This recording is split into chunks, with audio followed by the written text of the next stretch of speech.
አይ የለኝም። ሁለቱንም ሃይማኖት አለቀውም። እስልምና ማለት ያኔ ክርስቲያንም ያኔ አለቀውም። ሁለቱንም አለቅም። ግን ያው መስለም ፈለግኩ። ተምሬ አይደለም ግን መስለም ፈለግኩ። መጀመሪያ እናስተምርሽ። እሺ አዳምጪ። እሺ ፈቃደኛ ነው? እሺ በመጀመሪያ ስለ እስላም ሊረዳ ይገባል። ክርስትና እውነተኛ እንደሆነ አውቃለሁ። ያኔ ኢትዮጵያ ተምሬያለሁ። ስለ ክርስትና አውቃለሁ። ስለ እስልምና ግን አላውቅም። ስለ ክርስትና አንዳንድ ነገር ብትነግረኝ ደስ ይለኛል። ስለ ክርስትና ያው እንግዲህ ክርስትና ከእንደ ሃይማኖት ከሆነ እንደ ሃይማኖት አድርጎ ይህን ክርስትናን ሃይማኖት ያስተማረ መጽሐፍ ቅዱስ ላይ ማንም ነቢያት የለም። አንድም ነቢይ ክርስትናን የሰበከ የለም። አንደኛ አምላክም አላዘዘበትም። ከዚያ በፊት ሃይማኖት ከአምላክ ዘንድ ነው ሊደነገግ የሚገባው። ነቢያቶች የሰበኩት ለትውልድ የተላለፈ መሆን አለበት። ታዲያ መጽሐፍ ቅዱስ ላይ እግዚአብሔር ክርስቲያን ሆኖ ብሎ አዟል ወይ ከተባለ አላዘዘም በፍጹም አንድም ቦታ ላይ። ልክ እንዲሁ ደግሞ ነቢያቶችም ክርስቲያን ሆኖ ብለው አላዘዙም። እኔ ክርስቲያን ነኝ ብለው ያስተማረ ነቢይም የለም። ልክ እንዲሁ የመጽሐፍ ቅዱስ ጸሐፊያን ከኦሪት ዘፍጥረት እስከ ራዕይ ድረስ የጻፉ ሰዎች አንድንም ነቢይ ጠቅሰው ይሄ ነቢይ ክርስቲያን ነበር አላሉ። ስለዚህ ከአምላክን ዘንድ ከነቢያትም ዘንድ እውቅና ከሌለው ከየት ነው ሊሆን የሚችለው? ወዴትስ ሊያደርስ ይችላል? ነቢያቶችና አምላክ ያልሰበኩት ሃይማኖት ወዴት የማያደርስ። ሰው እንዲህ አይነት ነገራቶችን ሊይዝ የሚገባው ከአምላኩና ከነቢያቶች ነው። ወደ ኢስላም በምትመጪ ጊዜ ግን በቁርአን ላይ አምላካችን አላህ ቃል በቃል ሙስሊም ሆኖ ብሎ ያዘናል። እስልምና ትክክለኛው የደነገግኩላችሁ ሃይማኖት ነው እያለ ይናገራል። ለምሳሌ አላህ ሲናገር ወላ ተሙቱና ኢላ ወአንቱም ሙስሊሙን ይላል። አደራ ሙስሊሞች ሆናቸው እንጂ እንዳትሞቱ ይለናል። በሌላ ቦታ ላይ ደግሞ እነ ዲነ ዒንደ ላህ ልእስላም ይላል። ከእኔ ከአላህ ዘንድ ቀጥተኛው ሃይማኖት እስልምና ነው እያለ ይናገራል። በሌላ ቦታ ላይ ነቢያቶችን ሁሉ ሙስሊም ሆኑ ብሎ አዟቸው እንደነበረ ይነግረናል። ሸረዐ ለኩም ሚነ ዲን ማ ወሳ ብሂ ኑሐን ወለዚ አውሐይና ኢለይከ ወማ ወሰይና ብሂ ኢብራሂመ ወሙሳ ወዒሳ ይላል። እነሆ ይህን እስልምናን ሃይማኖት እኔ ደነገግኩላችሁ አለ አምላካችን አላህ። ከዚህ በፊት ኖህን፣ አብርሃምን፣ ሙሴን፣ መሲሁን አዝዤባቸው የነበረውን አለ። ያቸው ያ ነው። ሌላው ነገር ነቢያቶች ራሳቸው ሰብከውታል። ያዕቆብን ብንወስድ ለምሳሌ ምን አለ? ወያዕቆብ ያ በኒየ ኢነ ላህ አስጠፋ ለኩም ዲን ፈላ ተሙቱነ ኢላ ወአንቱም ሙስሊሙን አለ። ልጆች ሆይ አደራ ሙስሊሞች ሆናቸው እንጂ እንዳትሞቱ አላቸው ይላል። ሌላው ነቢያቶች እኛ ሙስሊሞች ነን ሲሉ ትሰማቸዋላቸው። ኖህ ምን አለ? ወኡሚርቱ አን አኩነ ሚነል ሙስሊሚን አለ። እኔ ከሙስሊሞች እንደሆን ታዘዝኩ ይላል። ሐዋርያቶች ቃል በቃል እኛ ሙስሊሞች ነን ይላሉ። ወሽሀድ ቢአንና ሙስሊሙን አሉ። እኛ ሙስሊሞች መሆናችንን መስክር አሉ። ስለዚህ ይሄ ነው። ስለዚህ አምላክ በነቢያት በኩል ለሰው ዘር ሁሉ የደነገገው ብቸኛው መለኮታዊ ሃይማኖት ኢስላም ሆኖ ታገኛላችሁ። ኢስላም ትርጉሙ ቀጥታ ለአንድና ብቸኛ ለሆነው አምላክ ታዛዥ መሆን፣ እርሱም በፍጹም መገዛት፣ በእርሱ ላይ ቅንጣትን ሳታጋሩ። ይሄ ነው አልኢስቲስላሙ ሊላህ ወልኢንቅያዱ ለሁ ወልኹሉስ ሚነ ሽርክ ከዛሊክ ወልበራአቱ ሚን አህሊህ። አንድና ብቸኛ ለሆነው አምላክ በፍጹም መገዛት፣ በእርሱ ላይ ቅንጣትን ሳታጋሩ። ይህን የሚያስተምር ብቸኛ መለኮታዊ ሃይማኖት ነው። የመጀመሪያው ትእዛዛቱ ምንድን ነው? የኢስላም ከተባለ ልክ ነቢያቶች ሲያስተምሩት የነበረው ትእዛዝ ነው። የመጀመሪያው ትእዛዝ አንድና ብቸኛ የሆነውን አምላክ በብቸኝነት ማምለክ ነው። ነቢ ሰለላሁ ዐለይሂ ወሰለም ሲናገሩ ቡኒየል ኢስላም ዐላ ኸምስ ሸሃደተን ላ ኢላሀ ኢለላህ አሉ። የእስልምና ሃይማኖት የመጀመሪያው መሰረትና ትእዛዝ ከአንዱ አምላክ ከአላህ በስተቀር በእውነት የሚመለክ አምላክ የለም ብለው መመስከር ነው አሉ። ነቢያቶችም ሲያስተምሩ ጊዜ እስራኤል ሆይ ስማ፣ ጌታ አምላካችን አብ ወልድ መንፈስ ቅዱስ ናቸው አላሉ። ጌታ አምላካችን አንድም ሶስትም ናቸው አላሉ። ጌታ አምላካችን ኢየሱስ ክርስቶስ ነው አላሉ። ጌታ አምላካችን አንድ አምላክ ነው አሉ። ያም ክርስቶስ ራሱ የተናገረውን ቃል ሆኖ ታገኝታላቸው አዲስ ኪዳን ላይ።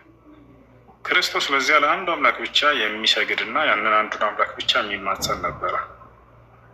ያንን አምላክ ብቸኛ አምላክ ነህ እያለ ይጠራዋል ኢየሱስ ክርስቶስ። ታቸዋል እኔ አንተ መልእክተኛ ነኝ እያለ ይመሰክራል።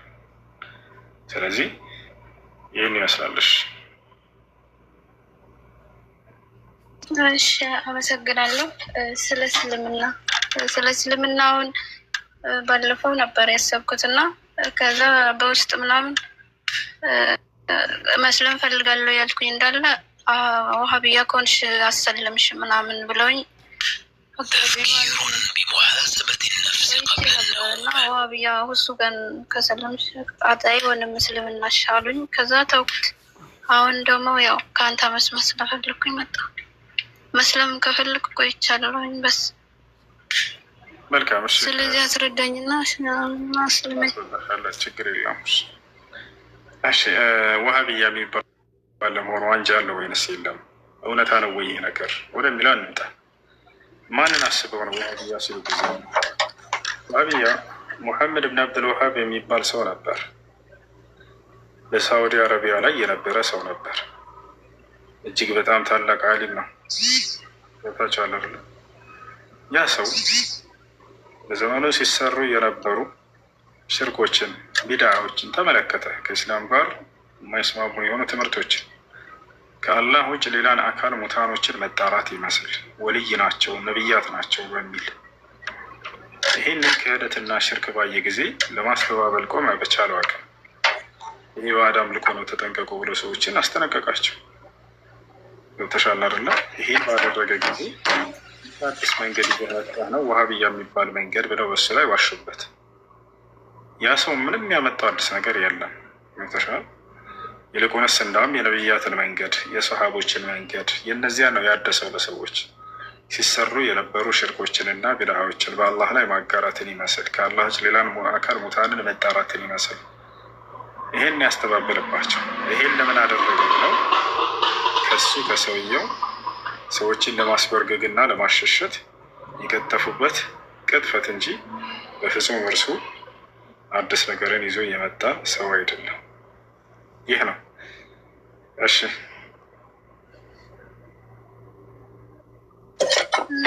በቃ ስለምንሽ እሺ አሽሀዱ አሽሀዱ አላ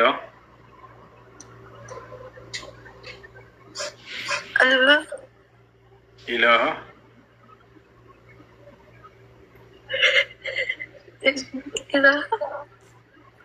ኢለላህ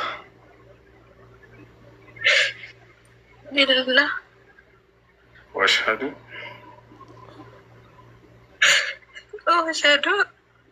አነ ሙሐመደን ረሱሉላህ። ማሻአላህ። ከዚህ በኋላ ሙስሊም ነሽ። አሁን የርሱ ቃል የሻሃዳ ቃል ወይም የምስክር ቃል ይባላል። የእስልምና ሃይማኖት የመጀመሪያው ትእዛዝና መሰረት ነው። ትርጉሙ አሽሀዱ አን ላ ኢላሀ ኢለላህ ማለት እነሆ ከአላህ በስተቀር በእውነት የሚመለክ ሌላ አምላክ የለም ብዬ መሰክራለሁ። ወአሽሀዱ አነ ሙሐመድ ረሱሉላህ ማለት ደግሞ ሙሐመድም የአላህ መልእክተኛና ነቢይ ናቸው ብዬ መሰክራለሁ ማለት ነው። እሺ ኮሜንት ላይ ዚክራ አንድ ቁጥር ጻፍለትና እች ልጅ ፎሎ ታድርግሽ። ይበልጥ ደግሞ ስለ እስልምና ከዚህ በኋላ ምን መፈጸም እንዳለብሽ ታስተምርሻለች። ኮሜንት ላይ ዚክራ ጻፍላት። እሺ ከላይ ዘሩ ኢየሱስ ዘሩ ሰላም አለይኩም። ወአለይኩም ሰላም። እሺ ዚክራን ይኸው ባለማተባዩ ዚክራ ከላይ ፎሎ አድርጊያት። እሷ በውስጥ ታገኝሻለች። ስንት ፍራዋቱ ታስተምርሻለች። እሺ እሺ ፎሎ አድርጌሻለሁ። እሺ አሁን ጽፍልሻለሁ። እሺ እሺ ዘሩ ሰላም። እግዚአብሔር ይመስገን አለን። ሙሴ እንዴት ነህ?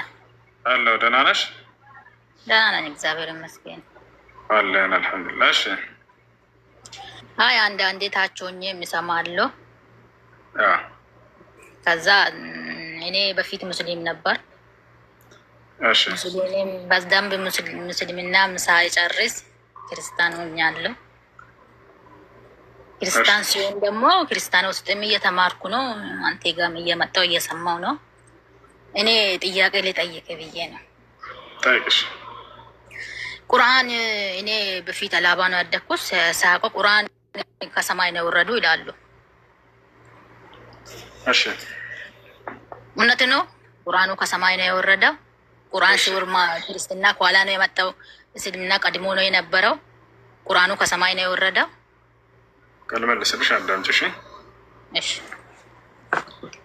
ቁርአን ከሰማይ ነው ወይ የመጣው? ቁርአን የመጣው ከአምላካችን ከአላህ ዘንድ። እንግዲህ መለኮታዊ መጽሐፍ የሚመጣው ከአምላክ ዘንድ ነው። ከአምላካችን ከአላህ ዘንድ በመልአኩ ጅብሪል ወይንም በገብርኤል አማካኝነት ለነቢዩ ሙሐመድ ሰለላሁ ዐለይሂ ወሰለም በቃል ደረጃ ነው ያመጣላቸው። እንዲህ ተጽፎ ውርድ ያለ መጽሐፍ አይደለም። ገብታችኋል? ከአምላካችን ከአላህ ዘንድ መልአኩ ጅብሪል ዐለይሂ ሰላም ሰምቶ ያንን ከዚያም ለነቢዩ ሰለላሁ ዐለይሂ ወሰለም አደረሰላቸው በቃል ደረጃ። ከዚያ ነቢያችን ሰለላሁ ዐለይሂ ወሰለም ደግሞ ለሰሃቦቻቸው በምድር ላይ ያስተማሩት፣ እነርሱ እንዲጽፉ አዘዟቸው። እዚህ ምድር ላይ ተጻፈ ማለት ነው። እና ይህ ነው። ይህንን ማስረጃ በቁርአን ላይ አምላክ አላህ ሱብሓነሁ ወተዓላ ሲናገር ምን ይላል? ወኢነሁ ለተንዚሉ ረቢል ዓለሚን ነዘለ ቢሂ ሩሑል አሚን ዐላ ቀልቢከ ሊተኩነ ሚነል ሙንዚሪን ቢሊሳኒን ዐረቢይን ሙቢን ይላል። ይህ ቁርአን ከዓለማቱ ጌታ የተወረደ ነው ይላል። ታማኝ መንፈስ መልአኩ ጅብሪል አወረደው በአንተ ልብ ላይ ሙሐመድ ከነቢያቶች እንድትሆን ዘንድ እያለ ይናገራል። ስለዚህ ቁርአን በዚህ መልኩ ከአምላካችን ከአላህ ዘንድ የወረደ መለኮታዊ ቃል ነው። እሺ ከእስልምና ከክርስቲያን ይቀድማል ወይስ ኋላ ነው ወይስ በፊትም የነበረ ነው? መልካም። እስልምና በፊትም የነበረ ነው። እስልምና በፊትም የነበረ ነው። አምላክ አላህ ከመጀመሪያው ነቢይ አንስቶ እስከ መጨረሻ ዘመን ነቢይ ድረስ ሲያስነሳቸው ጊዜ ነቢያቶችን የላከባቸው የሆነ ሃይማኖት ነው። እንትሻል ኖህ ሙስሊም እንደነበር ቃል በቃል ይናገራል። ኖህ ወእምርቱ አን አኩነ ሚነል ሙስሊሚን አለ። እኔ ከሙስሊሞች እንደሆን ታዘዝኩኝ አለ። ይሽ እንግዲህ ኖህ የዛሬ ሰው አይደለም፣ በጣም የቆየ ሰው ነው አይደለ? ኖህ እኔ ሙስሊም ነኝ ያለ ተናግሯል። ልክ እንደው ከዚያ በኋላ የመጡ ነቢያትም እንደዛ ማካነ ኢብራሂሙ የሁድየን ወላ ነስራንየ ወላኪን ካነ ሐኒፈ ሙስሊማ ይላል። አብርሃም አይሁድ አልነበረም ክርስቲያንም አልነበረም ካለ በኋላ ነገር ግን ሙስሊም ነበር እያለ ቃል በቃል ይናገራል። ልክ እንዲሁ የአብርሃም የልጁ ልጅ ያዕቆብ ቃል በቃል ምን ይላል? ያ በንያ ኢነላህ አስጠፋ ለኩም ዲን ፈላ ተሙቱና ኢላ ወአንቱም ሙስሊሙን ይላል። ልጆቼ ሆይ አደራ ሙስሊሞች ሆናቸው እንጂ እንዳትሞቱ አላቸው ልጆችን ይላል። እሺ ቁርአኑን እንደዚህ ከመለኮት አንዴ ነው ወይስ አሁን ለምሳሌ ዛሬ ዓመት የሚጻፈው አለ የሚቀጥለው ዓመት የሚጻፈው አለ ወይስ አንዴ ነው ያለቀው? ቁርአኑ ተሰጥቶ እዛኔ ቀድሞ ክርስቲያን የለም ምን የለም ቀድሞ ያለው ሙስሊምና ነው ብላኛል። ከዛ ቀድሞ ነው የነበረው ቁርአኑ አንዴ የመሐመድ እጅ ተጽፎ ነው ያለቀው ወይ መሐመድ ነው ወይስ ከመሐመድ በኋላ ሙስሊምና አለ? ያለቀውን ነው የተቀበለው ወይስ በኋላም እየተጻፈ እየተሞላ እየተጨመረ ነው ወይስ አንዴ ነው ያለቀው? እሳቸው ነብይ የተደረጉት በ40 ዓመታቸው ነው። ከዚህ ዓለም የሄዱት ደግሞ በ63 ዓመታቸው ነው። ስለዚህ ነቢይ ከተደረጉበት ጊዜ ጀምሮ እስከሚሞቱበት ጊዜ ድረስ ለ23 ዓመታት ያክል ነው ቁርአን የወረደው። ለ23 ዓመት ያክል ወረደ። ከዚያ እርሳቸው ከሄዱ በኋላ ቁርአን አልወረደ። የዛኔ እርሳቸውን አላህ ቃሉን እንደሞላላቸው በቃ ፈጸመ። ቃሉ ሲናገር ይላል አልየውም አክመልቱ ለኩም ዲነኩም አለ። እነሆ ዛሬ ሃይማኖታችሁን ሞላሁላችሁ አለ አምላካችን አላህ። ወአትመምቱ ዐለይኩም ኒዕመቲ በእናንተም ላይ ጸጋዬን ፈጸምኩኝ እያለ ይናገራል። ወረዲቱ ለኩም ልእስላም ዲና ከሃይማኖትም ሁሉ እስልምናን ብቻ ወደድኩላችሁ እያለ ይናገራል። ስለዚህ ከአምላክ አላህ ስብሐነሁ ወተዓላ ዘንድ የዛኔ ተሞልቶ ተጨርሷል ቁርአን። ከዛ በኋላ እንደ አዲስ የሚወርድ የለም። በጣም ነው የሚያመሰግነው። እኔ ሁሌ ጥያቄ የሆነብኝ ልጠይቅህ ነበር። አሁን ኢየሱስ ክርስቶስ ሳይመጣ ቁርአኑ ተጽፎ አልቋል ማለት ነው? ኢየሱስ ክርስቶስ ከነቢዩ ሙሐመድ ሰለላሁ ዐለይሂ ወሰለም በፊት የተላከ ነቢይ ነው። ነቢዩ ሙሐመድ ሰለላሁ ዐለይሂ ወሰለም ከእርሳቸው በፊት ነው የተላከው እሱ። ኢየሱስ ከነቢ ሰለላሁ ዐለይሂ ወሰለም ወደ 600 ዓመት እና ከዚያ በላይ ይቀድማል። ይሄ ምንም ጥርጥር የለውም። ከኢየሱስ ክርስቶስ በፊት ደግሞ እነ ሙሴ አሉ፣ እነ አብርሃም አሉ፣ ሌላም ነቢያቶች አሉ። ገብታችኋል? ግን ኢየሱስ ክርስቶስ ከእርሳቸው በፊት ነው የተላከው። ኢየሱስ ስለ እርሳቸው መስክሯል። ከእኔ በኋላ የሚመጣ ነቢይ አለ እርሱም ሙሐመድ ወይንም አሕመድ ይባላል ብሎ ቃል በቃል ይናገራል። ወኢዝ ቃለ ዒሳ ብኑ መርየም ያ በኒ እስራኤል ኢኒ ረሱሉላህ ኢለይኩም ይላል። ኢየሱስ የማርያም ልጅ እኔ ወደ እናንተ ለእስራኤላውያን የተላኩ ያላህ መልእክተኛ ነኝ፣ ከእኔ በኋላ ደግሞ ስሙ አሕመድ ወይንም ሙሐመድ የተባለ ነቢይ ወደፊት ይመጣላችኋል እያለ አብስራችኋል። ያ ልክ እንዲሁ ለሐዋርያቶችም ኢየሱስ ክርስቶስ ሙስሊም እንዲሆኑ ነው ያስተማራቸው። ሐዋርያቶች ቃል በቃል እኛ ሙስሊሞች ነን ብለው ይናገራሉ። ሱረቱል ማኢዳ ምዕራፍ 15 ቁጥር 11 ላይ ምን ይላል? ሐዋርያቶች ሲናገሩ ወሽሀድ ቢአንና ሙስሊሙን አሉ፣ እኛ ሙስሊሞች መሆናችንን መስክር አሉ ይላል። ስለዚህ ሐዋርያቶች እስልምናን የተማሩት ከክርስቶስ ነው እና ክርስቶስ ሙስሊም ነበር። ይህን ይመስላል እና ነቢ ሰለላሁ ዐለይሂ ወሰለም ክርስቶስም፣ ሙሴ፣ አብርሃም እንዳለ መንገዳቸው አንድ መንገድ ነው፣ ኢስላም ነው። ኢስላም ማለት አንድና ብቸኛ የሆነውን አንዱን አምላክ ማምለክ ነው እንጂ ነቢያቶች ሶስት አምላክ አላመለኩ። አንድም ሶስትም ብለው ነቢያት አምላክን በፍጹም አልገለጹም። ኢየሱስ ክርስቶስም እንዲሁ ሁላቸውም አንዱን አምላክ በብቸኝነት የሚያመልኩ እንጂ አንድም ሶስትም አማልክቶችን በፍጹም አላመለኩም። እነሱ የሚሞትን አምላክ አላመለኩም፣ የሚሰቀል የሚገደልን አምላክ አላመለኩም። ነቢያት ሰውን አላመለኩም። ሲጀመር የነቢያቶች አምላክ አይታይም። ኢየሱስ ክርስቶስ ራሱ ወደ አምላኬ ወደ አምላካቸው አድርጋለሁ እያለ ያስተማረ አምላክ እንዳለው ያስተምራል። ይሄ ነው። ለዛ ለአንድ አምላክ ይገዛል። አንደኛ ቆሮንቶስ ምዕራፍ ላይ እኔ ጥያቄ የሆነብኝ እንዴት ነው ቁርአኑ ቀድሞ ከወረደ ኢየሱስ እና ማርያም እንዴት ቁርአን ውስጥ የተገኘ ብዬ ነው። አሁን እሱንም ተረጅ። እሺ አሁን ሙስሊምና ሰው ሲሞት ለምሳሌ አሁን ሰው ሙስሊም ሳትሆኑ እንዳትሞቱ ተባለ። ለምንድን ነው ጀነት ስለምንገባ? ሙስሊም የሆነ ሰው ወደ ጀነት ነው የሚገባው። ይሄ ቃል በቃል አለ በቁርአን ላይ። ሙስሊም የሆነ ሰው ጀነት ይገባል።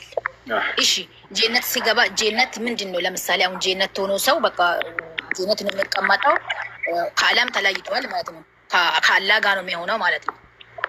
ጀነት ያለችው ከሰባት ሰማያት ሁሉ በላይ ነች፣ ከአርሽ በታች እዚያ ነው ያለው። ጀነት በዚያ ይሆናል። አላህን ያያሉ። ያው የጀነት ሰዎች አላህን በደንብ ያያሉ፣ ድምፁን ይሰማሉ። ይህን ቃል ገብቶላቸው የአላህ ድምፅ እየሰሙ አላህን እያዩ የፈጣራቸው ማለት ነው እያዩ ድምፅ እየሰሙ ነው የሞተ ሰው ሙስሊም የሞተ ሰው የሚቀመጠው ማለት ነው። እሺ ለምንድን ነው ታዲያ አርባ ብሎ ሰው ሲሞት የሚደገሱት?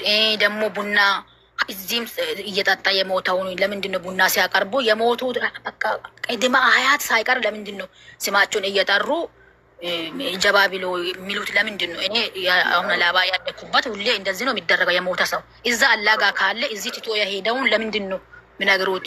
ወይስ ይሄን ይጠብቃሉ? እዛ ከአላህ ጋር የሚያገኙን ነገር የለም፣ በዚህ ነው የሚጠብቁት። አርባ ምናምን የሚባል ነገር የለም። እሸት ነገር ግን ይላሉ። አሁን ለምሳሌ ሰው ከሞተ ሻይል ነው ብሎ ይመጣሉ። ከዛ አንድ ሰው ከሞተ ከተቀበረ ቀን ጀምሮ ሲሙን እየተጠራ ምግብ እየበሉ በቃ እንደዚህ ይላሉ። ለምንድን ነው? አላህ ጋር ካለ አንድ ሰው ሞታ በቃ ከሞታ ወደ አላህ ጋር ነው የሄደው። እዚህ አሁን እየበላ ምን ብሎ ትቶ የሄደ ነገር ለምንድን ነው ይዞ ሲመጡ እንደዚህ የሚሉት? ለምንድን ነው? አሁን የስ ቁርአን ይፈቅዳሉ ወይ? እሺ አንደኛ አርባ ምናምን የሚለው ስህተት ነው። እሺ ነገር ግን ለሞተው ሰው መጽዋት ማድረግ ይቻላል፣ ችግር የለውም። ለሞተ ሰው ጸሎት ማድረጉ ችግር የለውም። የሞቱ ወንድሞች ካሉሽ አላህ እንዲምርላቸው ኃጢአታቸውን እነዚያ መማጸኑ፣ ልክ እንዲሁ ደግሞ መማጸን ብቻ ሳይሆን በእነሱ ስም አላህ ኃጢአታቸውን እንዲምርላቸው መጽዋት ማድረግ፣ ሰደቃ ማድረግ፣ የተራበን ማብላት፣ የተቸገረን መርዳት፣ ይሄ ይቻላል፣ ችግር የለውም።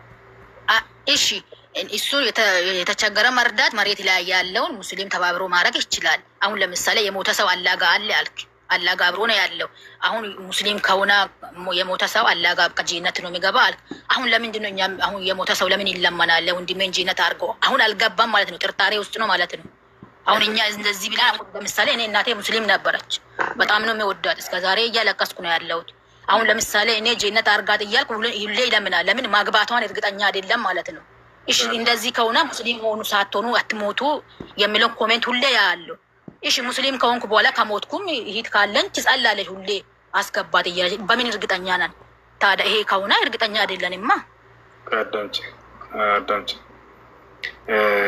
ሙስሊም የጀነት ነው የሚል ቃል በቃል በቁርአንም ሆነ በሐዲስ ላይ አለ። እሺ ያ ማለት ግን ለምሳሌ አንቺ ሰውን በደለሽ ልትሞች ትችላለሽ አይደለ? ኃጢአት ይዘሽ የሰውን ግፍና በደል አይደለ? ስለዚህ ለዚያ ይሄ ሰውዬ ምህረት ሊደረግለት ይገባል። ያንን እንዲምርለት አምላክን መማጸን ማለት ነው። ያ ማለት ግን ሰውዬው በቃ ጀነት አይገባምና ነው ብለን አይደለም እኛ ዱዓ የምናደርገው ለዚያ ሰው ተሻለ አይደለ? ያ ሰውዬ የጀነት ስላልሆነ ነው ብለን አይደለም። ሐታ ነብያቶች ማረን እያሉ ይለምናሉ። ለሳይሽ መጽሐፍሽ ላይ ነብያቶች እንዳለ ማረልኝ ያሉ ይላል። አይ ብዙ ሰምቻለሁ እኮ አንተ ስታስተምረው ሁሌ ይሰማሉ እኮ እንደውም አመት ሆኗል እኮ አስገባኝ እያልክ አላስገባም። ዛሬ ሆይ እንዲህ ላግኝቼ ነው በጣም ነው የምማረው። ምህረትን ሲማጸኑ ኃጢአተኛ ስለሆነ ወይንም ደግሞ እነሱ ስለማይማርላቸው ወይንም ገሃነም ስለሆኑ ነው ማለት አይደለም። እሺ ነብዩ ሰለላሁ ዐለይሂ ወሰለም ለምሳሌ ምን ይላሉ? استغفروا توبوا الى الله واستغفروا فاني اتوب في اليوم 70 مرة وفي رواية اخرى 100 مرة ወደ ጌታቸው ወደ አላህ ንስሐ ግቡ፣ እኔ በቀን ወደ 70 ጊዜ ንስሐ ገባለሁ ወይንም ወደ 100 ጊዜ ንስሐ ገባለሁ። አየሽ ያን ማለት ነብዩ መሐመድ ሰለላሁ ዐለይሂ ወሰለም 100 ኃጢአት አድርገው ነው? ላ አይደለም። አንድም ኃጢአት ሳያደርጉ ነብያቶች ወደ አምላክ ወደ አላህ ንስሐን አብዢዎች ናቸው። አላህ ስለ ነብያቶች ሲናገር ኢነሁ አዋብ ይለናል ዳዊትን፣ እርሱ በጣም ወደ እኔ ወደ አላህ ተመላሽ ነው ይለናል። ኢነ ኢብራሂም ለአዋሁን ሐሊም ይላል። አብርሃም ወደ እኔ በጣም ንስሐ አብዢ ነው ይላል። ኃጢአተኞች ናቸው ማለት ነው? ላ አይደሉም። ነብያቶች ኢብራሂም ዓለይሂ ሰላም ወአልሒቅኒ ቢሷሊሒን ይላል። ወደ ከደጋጎቹ ጋር አስጠጋኝ እያለ ይማጸናል። ገና የደጋግ መሆኑን አላወቀም ማለት ነው? የገሃነም ነው ማለት ነው? አይደለም። አይሽ ስለዚህ ለአማኞች እኛ አምላካችን አላህ ሆይ ምህረት አድርግላቸው ስንል ጊዜ የገሃነም ስለሆኑ አይደለም፣ ወይንም የገነትን ስለማይገባ አይደለም። ምናልባት ግን ያ ሰው ጻድቅ አይደለም፣ ኃጢአትን አድርጎ ሊሆን ይችላል አይደለ? ያ ኃጢአቱ እንደው ሙሉ በሙሉ እንዲነጻ ስለምንፈልግ ነው። የበደላቸው ሰዎች ካሉ፣ ያስቀየማቸው ሰዎች ካሉ፣ የቀማቸው ሰዎች ካሉ በእነዚያ ምክንያት እንዳይጠየቅና እንዳይቀጣ ያ ሰው ንስሐ ሳያደርግበት የሞተው ኃጢአት ካለ እንዲማርለት ለዚያ ይህን የምናደርገው። በጣም ነው የሚያመሰግነው። እሺ አሁን ለሰላት ደግሞ አሁን ለምሳሌ ሙስሊም የሆነው መንገድ ላይ ሲሄድ አዛን ከተባለ ውሃ የለም ብሎ ምክንያት አድርጎ ማለፍ አይችልም። ያለበት በአፈሪም ቢሆን ወደ አድርጎ ሰላቱን ይሰግዳል። ለምንድን ነው ምህረት የሌለ ቦታ ውሃ ያለበት ቦታ ደርሶ እስከሚሰግድ ምን ችግር አለ ቢሄድ? ለምን አሁን ለምሳሌ ሰው መንገድ ላይ ሆኖ የሚመቸው የሚሆን ይችላል፣ በመኪና ላይ የሚሆን ይችላል። እዛኔ እንዴት ነው ምህረት የለም አላሁ አክበር የተባለ በቃ ሰዓቱ ሲደርስ የቲሙን የቲም ውሃ የለም ብላ ምክንያት አድርጋ ማለፍ አትችልም፣ መሰገድ ነው። ይህንም ሰምቻለሁ። ይህ እውነት ነው? አዎ የትኛውም ስፍራ ቢሆን ውሃ የለም ብሎ አምልኮን ሊተው አይገባም ሰው። እንዳውም ይሄን ኢስላም ለሰዎች እንዲመች ሁላ አድርጎላቸዋል። ውሃ የለም ብሎ ሰውየው በዚያ ምክንያት አምልኮን እንዳያቋርጥ አለ እና በአፈር ቴሞም አድርጎ መስገድ ይችላል። አላህ በቁርአን ላይ ሲናገር ይላል ፈኢን ለም ተጅዱ ማአን ፈተየመሙ ሰዒደን ጠይበን አለ። ውሃን ካላገኛችሁ በንጹህ አፈር ውዱእ አድርጎ ብሎ ተናገረ። ስለዚህ በዚያ በማድረግ መስገድ ይቻላል። እሺ ግን ያ ሰውዬ ቤቱ እስኪደርስ ድረስ ጊዜው የማያልፍበት ከሆነ እስከተባለ የዛኔ ቤቱ እስኪደርስ ይሄድና በውሃ ውዱእ አድርጎ መስገድ ይችላል። ነገር ግን እዛ መንገድ ላይ መስገድ የሚፈቀድለት በአፈር እንዴት ነው ከተባለ እዛ ቤቱ እስኪደርስ ድረስ ጊዜው የሚያልፍበት ከሆነ ነው። ጊዜው የማያልፍበት ከሆነ የሶላቱ ወቅት ቶሎ ብሎ ወደ ቤቱ ከሄደ በኋላ ውዱእ አድርጎ በውሃ መስገድ ይችላል። እዛ እሺ አሁን ይሄንን የጠየቁ ለምን መሰለህ? አሁን ለምሳሌ እኔ አሁን ኮሜንቱን አይቻለሁ። አላባ አይደለም አትዋሽ ይላሉ። እኔ አላባ አልቆጫ ሰፈር ነው ያደኩት። 4 ዓመት ጾም ያለው የሙስሊም ጾም በጣም ነው። መስጊድ ይሄዳለው። በቃ ለምን አላቅም። ቁርአኑን ትንሽ ሞክሬ ነው የተውኩት።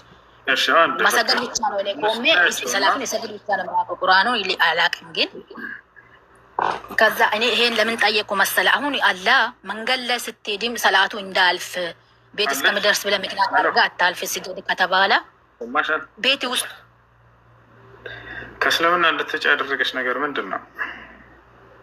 እኔ ቤተሰቤ 2 ቦታ ሆኖ ነው። ወደ ዳንቧ ሲሄድ ክርስቲያን ሆንኩ። አላባ በልጅነቴ እስከ 5ኛ ክፍል ድረስ ሙስሊም ነበርኩ። ከዛ ወደዛ ሲሄድ ደግሞ ያው እውቀቱ ገብቶኝ ምን ብሎኝ ሳይሆን አላቅም ቤተሰብ ያለበት አይደለም ሆነው ደብቄ ረመዳን እየያዝኩ ነበር። ከዛ ወደ ክርስትና ገባሽ? 5ኛ ክፍል ድረስ ከልጅነቴ ከህፃንነቴ 5ኛ ክፍል ድረስ ተማሪ አልቆጫ ነው የተማርኩት። እስከዛ ድረስ ሙስሊም ነበር።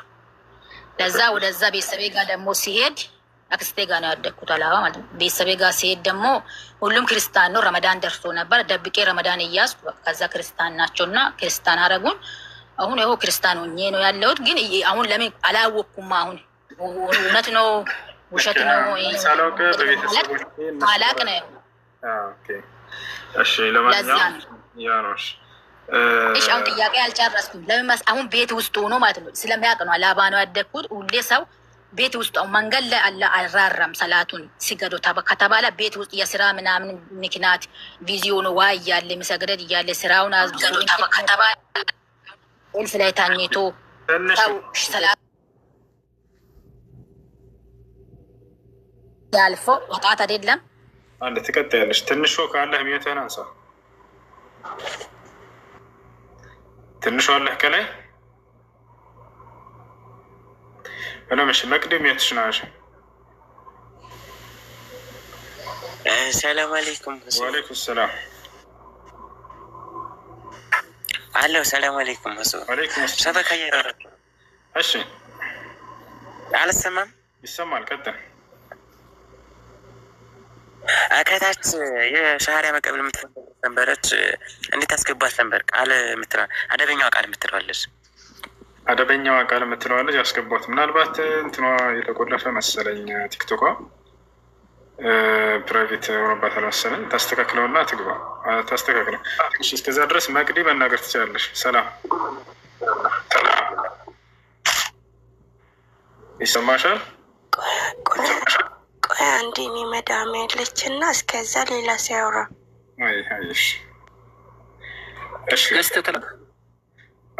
ገስት ላክ አደበኛዋ የምትለዋለች አያስገቧት። እሺ ዘሩ ጥያቄ ካለሽ ቀጥይ፣ ያልጠየቅሽው ካለ። እሺ በጣም ነው የሚያመሰግነው። እግዚአብሔርም ደስ ብሎኛል በጣም። ለምን እንደዚህ ታወረኛለህ ብዬ አልጠበቅኩም። በጣም ነው የሚያመሰግነው። አሁን ለምሳሌ መንገድ ላይ አላ ሰላቱን ሲገዱ ብሎ አራራም እስከ ቤት ሲደርስ ዋ የለም ብሎ ቤት ደርሰት ይሰግዳል። አሁን ይሄ ፈርድ ነው፣ መንገድ ላይ ነው አላለም። አሁን ቤት ሰው ተኝቶ ሱቢ ሳይሰግድ ሲቀር በእንቅልፉ ስራ እየሰራ ቢዚ ሆኖ ሰዓቱ ሲያልፍ ሳይሰግደው አሁን ይሄስ ያጣት አይደለም ወይ ያስቀጠም ወይ አይ ለሱ ችግር የለም ከተባለ ለምንድን ለመንገድ ላይ በፈሪም ቢሆን ውዱ አርገስ ሲገደው ሰላቱ እንዳልፍ አለ። እሺ ቤት ውስጥ ሆኖ አሁን ኢትዮጵያ ያለው ሙስሊም ብዙ ሰላቱን እንደዚህ ተከታትሎ አይሰግድም። አብሬ ያደግኩት ያየሁት ነው። ያልፋል፣ ይሰግዳሉ እያለም ያልፋል። ደምሮም ይሰግዳል አይደለም። ይቅርታ አድርግልኝና አዎ ያለፈውን እናቶች ስራ ላይ ሆኖ ምን ብሎ በኋላ ደግሞ ማታ ላይ እሺና መግሪብ ብሎ ይሰግዳሉ። ይህንንም ያውቃሉ። ይሄ እኔ ጥያቄ የሚሆነብኝ ሁሌ ለምንድን ነው እኔ በቃ የሞተ ሰው መጸለይ እና መንገድ ላይ ማይራራ አላ እንዴት ለስራ ላይ ሆናችሁ ውሃ ያለበት ቤት ያለበት ሰላቱ ሲያልፍ እንዴት እንደዚህ? ይሄም ጥያቄ ሆኖብኛል። ይሄ ሲምንት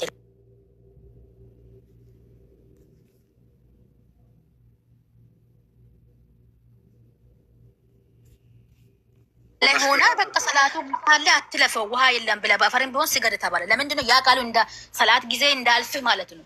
አስጠንቅቆ ነው የነገረው። ሰላት ጊዜ እንዳልፍ እኔ መንገድ ነኝና ውሃ የለም ብለህ ምክንያት ፈጥራ አታልፍ፣ በአፈርም ቢሆን ሲገደው ሰላቱ እንዳልፍ ተባለ። አሁን ቤት ውስጥ ሆኖ እርሻ እየሰራ እርሻ ላይ ሆኖ ስራ እየሰራ ቤት ውስጥ ሆና ስራ እየሰራች ወይም እናት ወይ እህት ወይ ወንድም ወይ አባት ሰላቱ ሳይሰግድ ሰዓቱ አልፎ የሚሰግድ አለ። ኢሻና መግሪብ ቢሮ አንድ ላይ የሚሰግድ አለ። ይሄ አንድ ላይ ቤት ሆኖ አንድ ላይ ሲሰግድ ሲፈቅድ መንገድ ላይ ለምንድን ነው እንደዚህ ያልተፈቀደው? ይሄስ እንዴት ነው? ቁርአኑ ወይ ሁለት ነው ወይስ እንዴት ነው? አንተም ታውቃለህ። ቤት ውስጥ እኮ ሰው ሰላቱ ሁሉም ሰዓቱ ሳያልፍ የሚሰግድ የለም፣ አልፎ ነው የሚያሰግደው። ይህ ቁርአን ላይ ደግሞ የተባለ መንገድ ላይ ሆነህም እኮ ሰላቱ እንዳልፍ ነው የተባለው።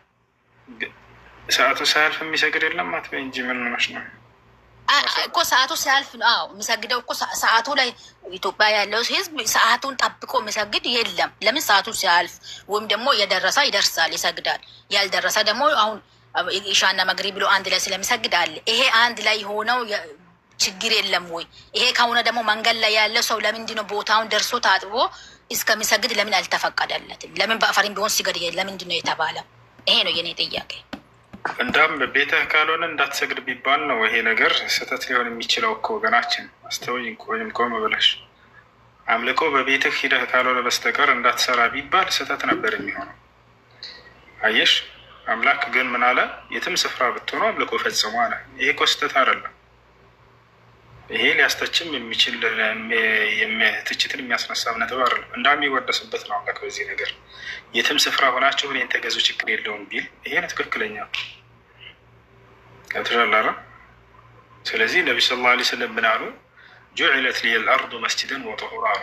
መስጂድ ማን ነው? ምድር አጠቃላይ ለእኔ መስጂድ እና ጠሃራ ተደርጋልኛለች። ፈአይነማ አድረከትከ ሶላት ፈሶሊ፣ የትም ስፍራ ሆናቸው የሶላት ሰዓት ከደረሰባቸው በዚያ ስፍራ ስገዱ፣ ቦታዋ ንጹህ እስከሆነ ድረስ ብለው ተናገሩ። ያ ነው። ቤቱ ያለ ሰው ደግሞ መስጂድ አካባቢው ካለ ሂዶ መስጂድ መስገድ አለበት። ጉዞም ላይ ያለ ሰው በአቅራቢያው መስጂድ ካለ ወርዶ መስጂድ መስገድ አለበት ሰዓቱ ከደረሰ። ነገር ግን መስጂድ ከሌለ ሰው ያለበት ስፍራ እንዳሰግድ በቃ ቤትህ እስክደርስ ድረስ መባል ነው ያለበት? ላይ አይደለም። በዚያው ባለህበት ስፍራ ብሎ ስገድ ብሎ አምላክ ደነገገ ይሄን ነገር እና ይሄ ነው። እሺ አሁን ለመንገድ ላይ ባይሰግድም ቤት ያለበት ሁሉም እንዳመልክ ነው እንጂ የተነገረው። አሁን ቤት ሰዓቱ ሲያልፍ ሲሰግድ ኃጢአት የለም ማለት ነው። መንገድ ነው ብሎ እንዳይቀሩ በቃ እንደዚህ ነው እንጂ የተነገረው። ለቤት ሆኖ ቢቀርም ኃጢአት የለም። አውቆ ሆን ብሎ ቢያሳልፍ ኃጢአት ነው እህት ወገናችን። አውቆ ሆን ብሎ ማሳለፍ አይፈቀድም። አሁን ብሎ የሚያሳልፍ የለም እኮ። አሁን እኔ ጥያቄ የሆነብኝ የሆነ ነገር ከኝ እኮ ያሳልፋል አንዳንድ ሰው፣ ያ ሰውዬ ይቀጣል በዚያ ይሄን በማድረጉ። ይሄን ማድረግ የለበትም። በቃ ገብቶኛል። በጣም ነው የሚያመሰግነው። በጣም ነው የሚወድ እና ከብራዴን። እሺ ሌላ ጊዜ እንገናኛለን። በርታ። አይ እሺ፣ ከላይ ያላችሁ መቀጠል ትችላላችሁ።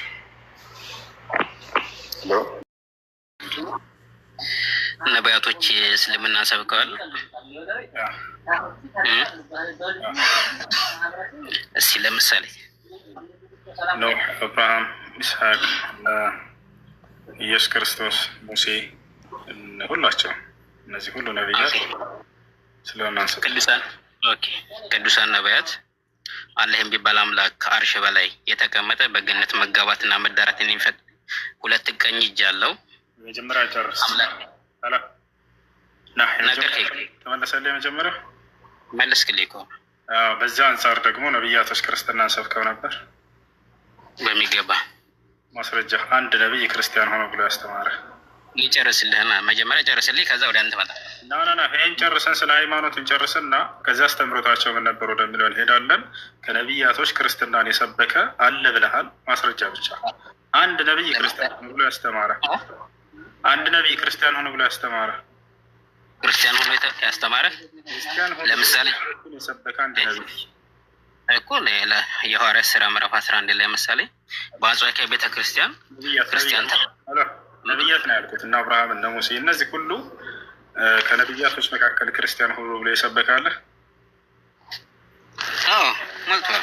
ማን ነቢይ? ለምሳሌ ዳንኤል ለምሳሌ ያ ነቢይ ማን ነው? ስሙን ጥቀስና ከሌ ነቢይ ክርስትና ሰብኳል በላል። ልክ እኔ እንደጠቀስ ዳንኤል ክርስቲያን ሆኖ ብሏል ማለት ክርስቲያን ሆኖ ብሏል ዳንኤል። ያው ቃል በቃል ክርስቲያን ሆኖ አላለም ያለ የለም አይደለ? አንድም ነቢይ ጎበስ ያው እያልኩ እኮ ነው፣ እየነገርኩ እኮ ነው። ቃል በቃል ክርስቲያን ሆኖ ብሎ ያለ የለም።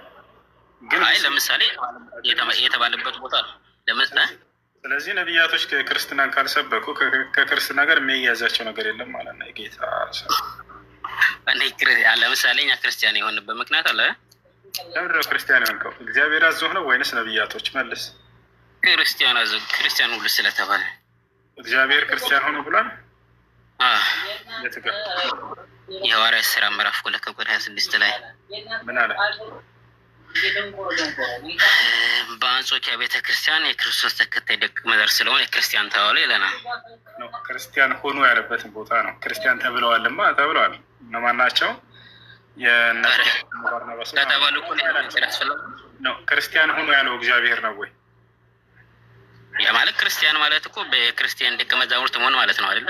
ክርስቶስን መተከል እግዚአብሔር አዞታል ወይ ነው ትልቁ ጉዳይ። እግዚአብሔር ክርስቲያን ሆኖ ብሏል።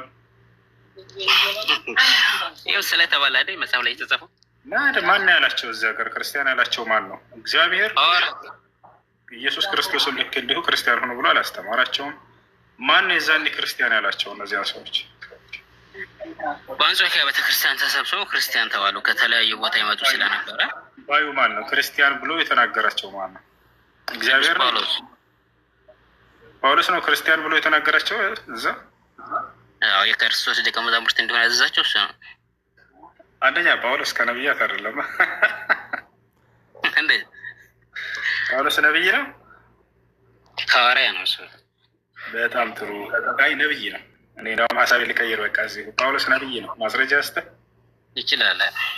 ነብይ ከሐሰተኛ ነው። ምክንያቱም ክርስቶስ ከእሱ በኋላ የሚመጡ ነብያት ሁሉ ሐሰተኛ እንደሆኑ ተናግሯል አይደል ኢየሱስ?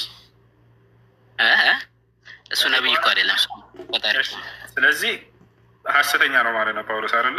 ነብይ መሆኑን ካሳየው አይደለም።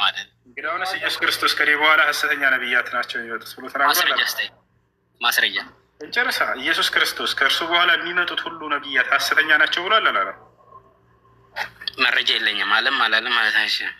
በቃ እናሳይሽ። ኢየሱስ ክርስቶስ ከኔ በኋላ የሚመጡ ነብያት ሐሰተኛ ነብያት ይነሳሉ ብሎ ተናግሯል አይደለ?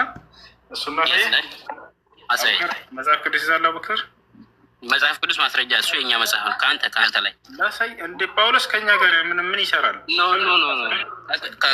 አንተ ሙስሊም ነህ አይደለ? እሺ ጳውሎስን ከኛ ነው ማየት የፈለግከው? ጳውሎስን ከእናንተ። ጳውሎስ በእኛ የአንደኛው የጀሃነም እስር ቤት ስም ነው። እናሳያሱ። የገሃነም እስር ቤት ስም ነው ጳውሎስ። ምንም ችግር የለው እና ምን ይሰራል ከኛ? ምን ማሳያ አታምንበት? እሱን አሳይ። አሁን አንተ አሳይ። በቃ ጳውሎስ የገሃነም እስር ቤት ስም ነው። አሳየን። አሁን በቃ ላሳያችሁ። ጳውሎስ የገሃነም እስር ቤት ስም ነው። እንደ እስልምና እንደዛ የሚለው በማስረጃ አውጣና አሳየን። በቃ እናሳያችሁ። አውቀር አውጣ። እኔ ከፍትላችሁ አንዴ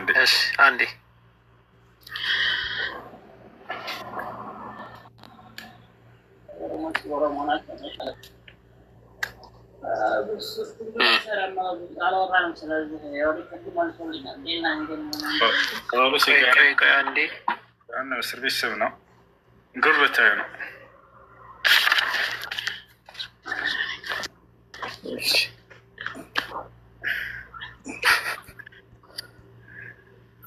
ይሁን እንግዲህ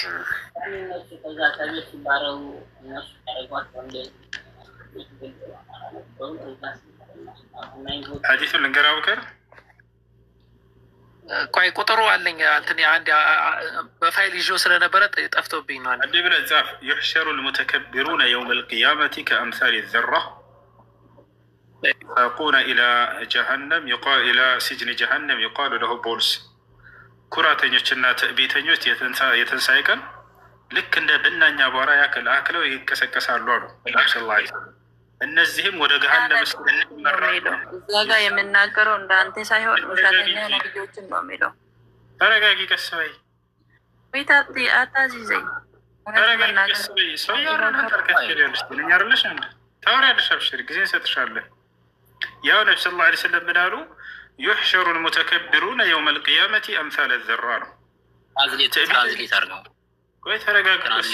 ይደረጋል፣ አብሽር ይደረጋል። እባካችሁ ሰው እያወራ ከሆነ ጣልቃ አትግቡ። ክብር ይኑራችሁ። ልክ እናንተ ደግሞ ስትናገሩ እናዳምጣቸዋለን። يحشر المتكبرون يوم القيامة أمثال الذر في صور الرجال ትዕቢተኞችና ኩራተኞች የትንሣኤ ቀን ልክ ብናኝ አቧራ የሚያካክሉ ሆነው የሰው ቅርጽ ይዘው ይነሳሉ። አያችሁ? يغشاهم الذل من كل مكان ውርደት ከየሁሉ ቦታ ያከናንባቸዋል አሉ። يساقون إلى السجن في جهنم ወደ ገሃነም የሚገኝ እስር ቤት ውስጥም ይነዳሉ። እነዚህ ኩራተኞችና ትዕቢተኞች። ያ እስር ቤቱ የገሃነም እስር ቤት ማን ይባላል? ስሙ ጳውሎስ ይባላል። ቀይረው ወደ አማርኛ ቀይርላቸው ወደ አማርኛ። ጳውሎስ በእስልምና የገሃነም እስር ቤት ነው። ያው ጳውሎስ ብሎ ቃል በቃል ያስቀምጣል። ስለዚህ አሁን ዋናው ነገር ምንድን ነው? መጽሐፍ ቅዱስ ራሱ ስንመጣ ጊዜ ጳውሎስ ሐሰተኛ ነው ላሳያችሁ። እሱም ማየት ትፈልጋላችሁ ክርስቲያን? አይልም እኮ አሁን የሚል ነገር አሁን እኮ አሁን የጠየቁን ነገር አላመጣልኝም እኮ። ምንድን ነው የጠየቁት? ኢየሱስ ክርስቶስ ከኢየሱስ ክርስቶስ በኋላ የሚመጡ ነቢያቶች ሐሰተኞች ናቸው ብላ አሳየ አይደል? የተነጋገረው እስር ቤት ስም ነው ብለን ስንነግርህ አልነበር? አሳየን ስትላል ነበር። ያው ሐዲሱን አሳየን አልኩህ እኮ። እንዴ ታዲያ መቼ አይልም እኮ የገሃነም እስር ቤት ስም ነው አይደል? አሁን የተነጋገርን የገሃነም እስር ቤት የሚል ነው ስትለኝ እሱን ለምሳሌ እንደ ስም ነው የወሰድኩት። የጳውሎስ ስም እንደሚል አድርጌ ነው የወሰድኩት እኔ። ለምሳሌ መጨረሻ አሁን አሳየን አላሳየንም መስሎ ለምን ታሻለህ? አላሳየህም እያልክ አትዋሹ እንጂ። አላልኩም አላሳየኝም አላልኩም እኮ ነው። ስለዚህ አሁን ኖ በሀሳብ ደረጃ ማኖስ እሱ ኢየሱስ ክርስቶስ አዳምጥ እንጂ ኢየሱስ ክርስቶስ ከእርሱ በኋላ ስለሚመጡ ሐሰተኛ ነቢያት ተናግሯል አይደለ? ወጥቷል መሰለኝ። ሮዛም የተሻሽና ቅዱስ አለ አይደለ? ኢየሱስ ክርስቶስ ከእርሱ በኋላ ሐሰተኛ ነቢያቶች እንደሚመጡ ተናግሯል አይደል? ያውና ሐሰተኞች ክርስቶስ ሐሰተኛ ነቢያት ይነሳሉ አለ። ወጣል አይደለ? ሐሰተኛ ነቢያት ይመጣሉ ከእርሱ በኋላ። ስለዚህ ከክርስቶስ በኋላ የሚመጣ ሁሉ ነብይ ነኝ የሚል ሐሰተኛ ነው አይደለም? ሐሰተኛ ነው። በጣም ጥሩ ልብ በሉ። ከክርስቶስ በኋላ የሚነሳ ማንኛውም ነቢይ ሐሰተኛ ነቢይ ነው ብሎናል ጳውሎስ ነቢይ እንደሆነ መጽሐፍ ቅዱስ ላይ ያሳያል። ስለዚህ ከክርስቶስ በኋላ የሚመጣ ነቢይ ሐሰተኛ ነቢይ ነው ብሎናል።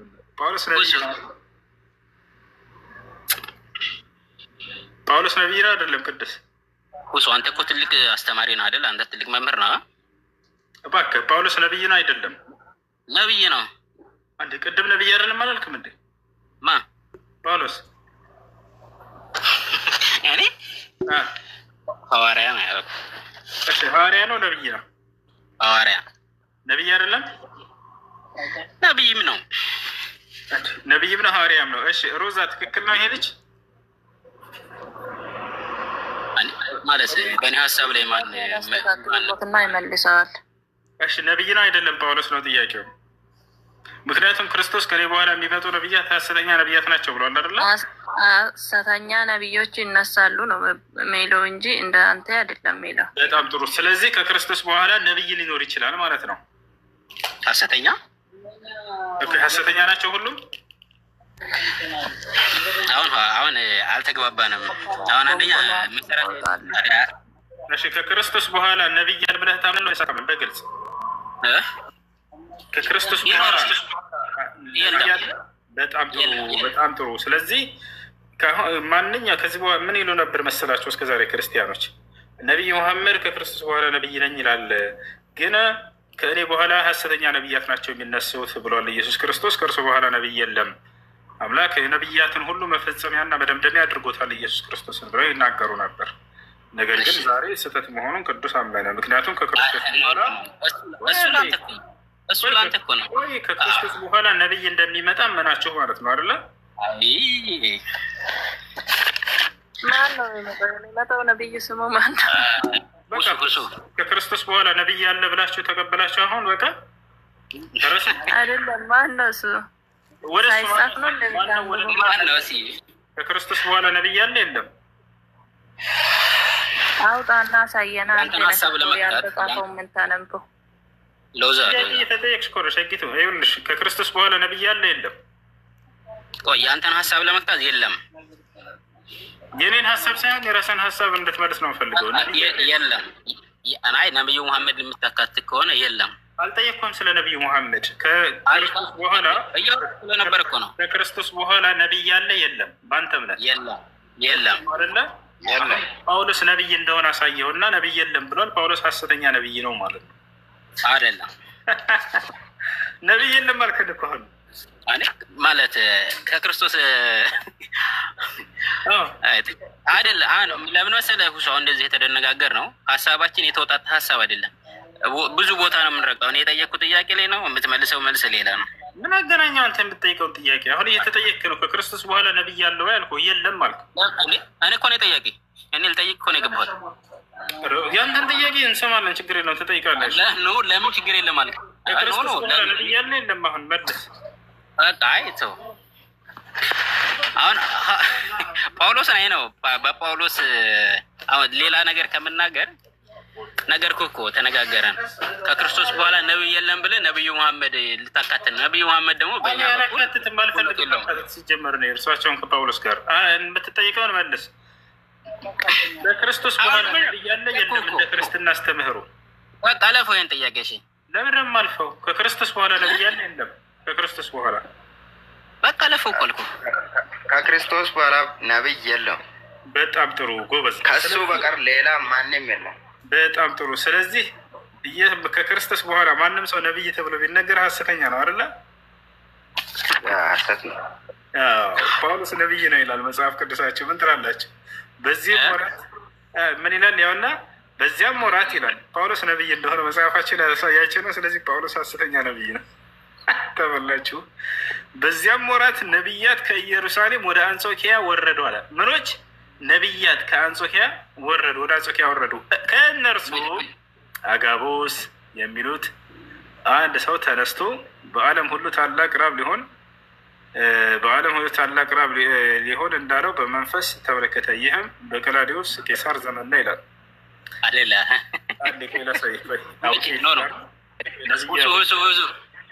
ጥቅስ ነው። ቆይ ሌላ ጥቅስ ነው። ቆይ የሚገናኝ ነገር እንዴ ያስባል። ቅዱስ ነቢይ እንደሆነ እናሳየ ነው። አውጣለት አንድ ጊዜ ነቢያቶች ብሎ አስቀምጧቸዋል። ራሱ መጽሐፍ ቅዱስ ላይ ጳውሎስን አስቀምጧታል። ትክክል። ጳውሎስ ነቢይ ሐዋርያም የስ ከክርስቶስ በኋላ ነቢይ የለም አላልክም እንዴ? አሁን መቼ ጀምሮ ነው የሚለው? አሁን ከክርስቶስ በኋላ በፊት ሳይሆን መቼ ጀምሮ ነው ጳውሎስ ነቢይ ሆነው? መነሻ እኮ አለው ነው። ከክርስቶስ በኋላ ነቢይ ያለ የለም። ግልጹን መለሰ እንጂ ከላይ ያለው ዴቭ ግልጽ አጥቦ መለሰልህ። የለም አለ። ከክርስቶስ በኋላ ነቢይ ነኝ ቢል አንድ ሰው ሐሰተኛ ነው አለ። አንተ እሱን አቋም ነው አቋምህ ወይንስ ይለያለን ተቋም? አሁን እኮ እያወራን ያለ ነው ከክርስቶስ በኋላ እና በፊት የሚለውን አይደለም እያወራን ያለ ነው። ክርስቶስ ነቢይ ነው ሐዋርያ ነው ወይ? በትክክል ሐዋርያ ነው። ከክርስቶስ በኋላ ነቢይ ያለ የለም። በጣም ጥሩ። ስለዚህ ከክርስቶስ በኋላ ነቢይ የሚባል ነገር ከሌለ ጳውሎስ ሐሰተኛ ነቢይ ይሆናል ማለት ነው። ነቢይ ነው ተብሎ ከተገለጸ አይደለ? አስቸጋሪ ነው። እሺ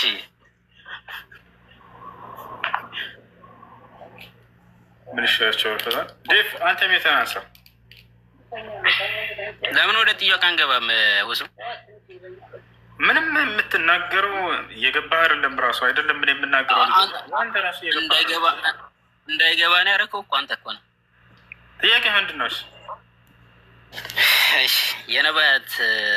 ነቢያቶች እስልምናን ይህን መልሰልኛል። አንድ የመጀመሪያ ጥያቄ ምን መሰለህ?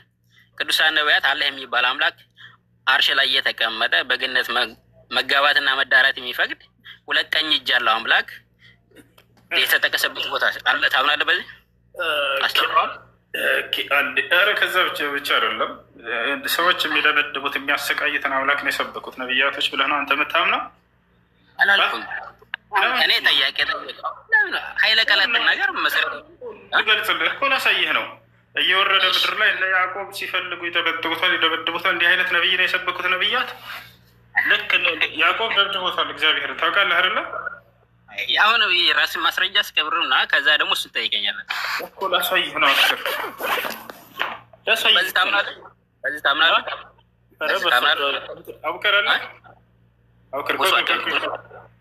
ከመጀመሪያ ልጀምርህ ነው። አብሽር።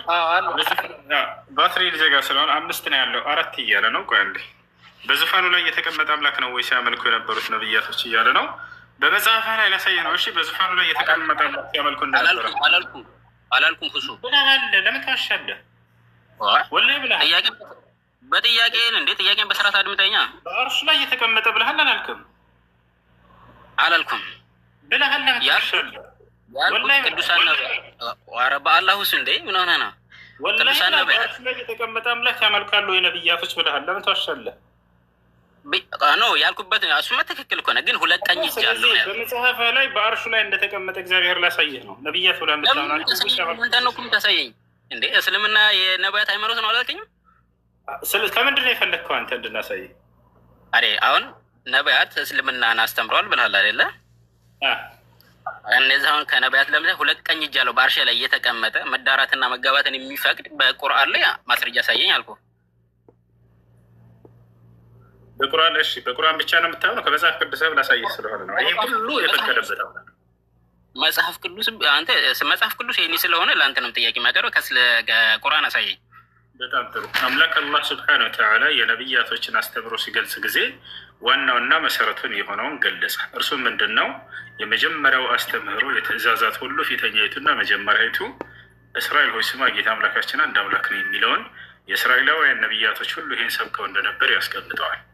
ከዚያ ቅርንጫፎችን ነገዳቶች ደግሞ አምላክ አላህ ስብሐነሁ ወተዓላ ነቢያቶች በገነት ያመነ ሰው እንደሚኖር ከገሃነም እንደሚጠበቅ መሲሁ ለምሳሌ አስተምሯል። ሱረቱል ማኢዳ ምዕራፍ 6 ቁጥር 72 ላይ መሲሁ ምን አለ ማስረጃ? ወቃለ ልመሲሑ ያ በኒ እስራኤል አዕቡዱላህ ረቢ ረበኩም ኢነሁ መን ዩሽሪክ ቢላህ ፈቀድ ሐረመ ላሁ ዐለይሂ ልጀነተ ወመእዋሁ ናር አለ። መሲሁ ሰዎች ቀጥታ በገነት እንደሚገቡ ካመኑ በአላህ ስብሐነሁ ወተዓላ አላህን የካደ ደግሞ ገሃነም እንደሚገባ አስተማረ። ይህን ገነት አምላክ አላህ ስብሐነሁ ወተዓላ ለመሲሁ በገለጠለት መልኩ መሲሁ አስተምሯል። ያው ማስረጃ ላሳይ። ምዕራፍ 6 ቁጥር 72 አቡበከር ባትሪ ወላሂ ላዚም አንድ እያለብኝ ነው። አቡበከር ከኔ በኋላ ላይ ይከፍታል። አሁን ምናልባት ከዘጋ አንድ ጥያቄ ብቻ መልስልኝ። አንድ ወላሂ ላዚም አንድ ባትሪ ነው ያለው። እንዴት ላድርግላችሁ? ይዘጋ ነው። አቡበከር ከኔ በጣም ጥያቄ ነበር። ይመልስላችኋል። አቡበከር ይዘጋብኝ ነው። ፎሎ አድርጉትና እዚህ ያላችሁ ክርስቲያን ልጆች እሱ ይከፍታል። ቀጥታ ሰንትን በላቸው። መሲሁ ልክ እንዲሁ ገነትና ገሃነምን አምላክ አላህ ለነቢያት ሁሉ የገለጠውን ገነት እንደሰበከ እንዲሁም ለነቢያት የገለጠለትን ገሃነም እንዳስተረገቀ መሲሁ በሱረቱል ማኢዳ ምዕራፍ 6 ቁጥር 72 ላይ ቀጥታ ቃል በቃል ነቢዩላህ ዒሳ ከነቢያቶች መካከል አንድ ነቢይ እንደሰበከ ታገኛላችሁ። ግን ለእኔ አላሳየኝም ማስረጃ። አቡበከር ከታች ፎሎ አድርግ አልኩኝ። እሺ ያው እኔ ልዘጋ ነው። አንድ ባትሪ ነው ያለው። እስኪ ዘጋ። ነገ ትገባለህ እርግጠኛ ነኝ። ሌላም ጥያቄዎች እገባለሁ። ያው ለእነዚያ ለጠየቅኩ ጥያቄዎች ማስረጃ ይዘህ ትመጣለህ። በዛ የተጠናከረ ማስረጃ ማለት ነው። ኧረ እባክህ ቆይ አሁን ላሳይህ። ካልዘጋ ወላሂ ይላል አንድ ጊዜ የምታሳይ ሁለት እጅ ያለው አምላክ ነው። አንድ የተረጋጋ ሁለት እጅ ያለው 10 እጅ ያለው ይላል እንዴ? ስለ ገነትና ገሃነምን እንደ ሰባት አይንም ልናሳይህ ነው። እንትን አሳያቸው። አቡበከር ክፈተው። መቼ ላሉ ትራንስሌተር በአማርኛ ብታሳይ አሪፍ ነበር። አማርኛ የሚረዳ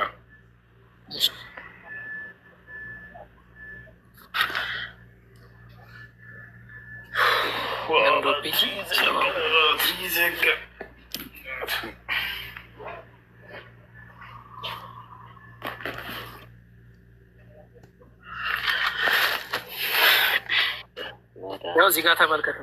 እነዚያ አላህ እርሱ የመርየም ልጅ አልመሲህ ነው ያሉ በእርግጥ ካዱ አለ። አልመሲህም አለ የእስራኤል ልጆች ወይ ጌታዬና ጌታቸው አላህን ተገዙ። እነሆ በአላህ የሚያጋራ ሰው በእርሱ ላይ ገነት በእርግጥ እርም ተደረጋል። ሰው ስለ ገነት አስተምሯል ወይ ብለህ ጠይቀሃል። ያው አልጀና ወመእዋሁ ናር ብሎ አስቀምጧል። ገነት አለ በእርግጥም እርም አደረገበት፣ መኖሪያውም እሳት ናት፣ ለበዳዮችም ምንም ረዳት የላቸውም ብሎ አስቀምጧል። ምንም ግን መልስ አይደለም። ዘጋሁት። ኦኬ የሁሱ እንትን መቀጠል መፈለግ እኔ ቤት መታ መቀጠል ትችላለህ። የባሰም ነገር ብዙ ነገር አሳያለሁ። የፈለግከውን ስለ ጋር ሰባት አይንም ያለው ከላልከውም ሰባት አይንም ላሳይህ እችላለሁ። በዙፋን ላይ ለተቀመጠ ላልከውም ላሳይህ እችላለሁ። የሚያለቅስ አምላክም ላሳይህ እችላለሁ። የሚተኛ የሚደክም አምላክም ላሳይህ እችላለሁ። ችግር የለውም። እንደዛ ከሆነ ማለት በጣም ይቀላል። ዲያመንት የሚባል በቃ ሚውት አድርግ። ስምህን ለያዘውና እገባለሁ። አቡኪ ነው። ኦኬ እሺ። አሁን ላይቭ ከፍታለሁ። ላይቭ ከፍታለሁ። እሺ እሺ። ቀይ ምናልባት አይሰማም መሰለኝ እንደዚህ አሁን